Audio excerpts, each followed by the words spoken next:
When I look back at my career, I spent 24 years as a police officer here in Washington, D.C.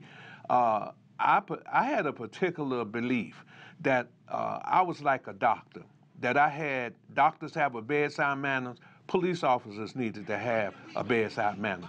You can't make people do anything. What you can really make them do is dislike you. And there are individuals in policing who go at the job every single day and make people dislike them. If you want to be effective, if you want to be an effective law enforcement person, then you have to be able to treat people the way they want to be treated. And that doesn't take an awful lot.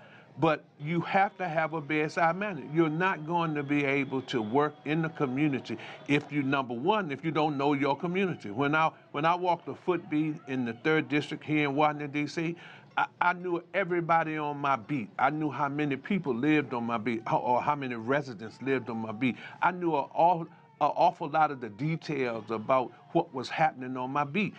I also lived on my beat. And that made a difference. People knew me. People knew the kind of work that I was involved in, but they also knew what kind of person I was.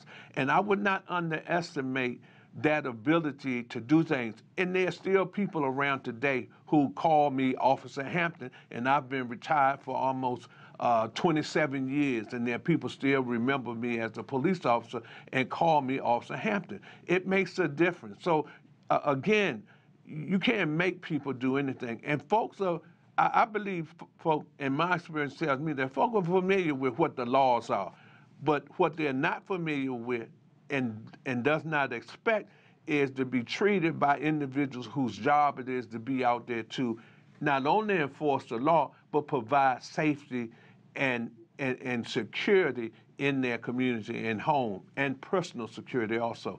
So I think that that's something that some of the individuals in policing have missed. Yeah. And we are suffering for that. Policing is suffering from that standpoint. So sometimes we need to look within when we start talking about what it is that needs to be straightened up.